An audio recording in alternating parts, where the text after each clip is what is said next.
तो कैसे हुआ था कीरत सिंह जी और रूपला रबारी के बीच में इतना बड़ा विवाद कि वो इतिहास के पन्नों में ही दर्ज हो गया। तो ये बात तब की है जब रूपला रबारी तंत्र विद्या सीख के एक बहुत बड़ा जादूगर बन गया था और पशुपालक होने के कारण वो किसी के भी खड़ी फसलों में कहीं पे भी अपने पशु चरा लेता था और जमीनें हड़प लेता था। तो ऐसे विवाद होने लगा और लोग इनसे डरने लगे। तो ऐसे में पास के गांव के एक वड़विज गांव के ठाकुर थे कीरत सिंह जी। उस समय कोर्ट लगता था माउंट आबू, तो जमीनी बंटवारे के लिए वो पेशी जाते रहते थे। तो एक दिन नाल में रूपला रबारी का डेरा था और उधर से वो जा रहे थे, तो कीरत सिंह जी और रूपला रबारी के बीच में एक बहुत बड़ी बहस हो गई पशुचारण के लिए। रूपला रबारी ने उनको बहुत भरा बुरा बोला, पर उनको पेशी जाना था तो वो वहां से चले गए। पेशी करवा के जैसे कीरत सिंह जी वापस लौटे तो अपने भाइयों और कुछ सलाहकारों से सलाह ली कि इसका क्या करना चाहिए, खौफ बहुत ही बढ़ रहा है इसका।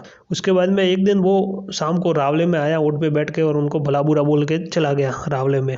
तब कीरत सिंह जी वहाँ पे नहीं थे। जैसे कीरत सिंह जी आए तो उनके घर वालों ने उनको बोला कि ये यहाँ पे बात हो गई है। तो उनका गुस्सा आसमान पे चढ़ गया।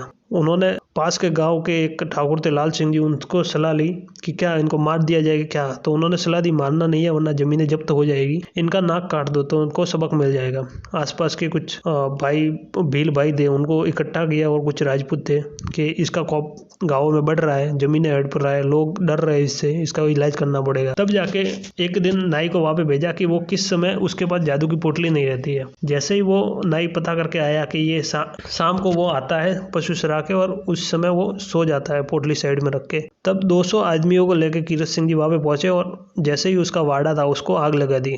आग लगाने के बाद में रूपला रबारी को पता चला कि ये आज तो धोखा हो गया हमारे साथ, तो वैसे ही वो कूद के बाहर आ गया वाड़े से। उसके बाद उसके हाथ में भी तलवार थी और बहुत सारे लोग थे उसके पास भी सिंधी। कीरत सिंह जी और रूपला रबारी के बीच बहुत ही मतभेद हो गई और दोनों लड़ने लगे। उनके पास भी बहुत सारे लोग थे। जो रूपला रबारी था उन्होंने एक भील को मार दिया और जो भील का भाई था वो गुस्सा हो गया। जैसे ही गुस्सा हो गया तो उसने रूपला रबारी पर बंदूक तान दी।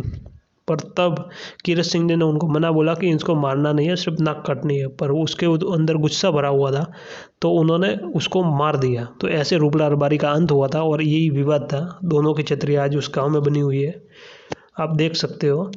धन्यवाद।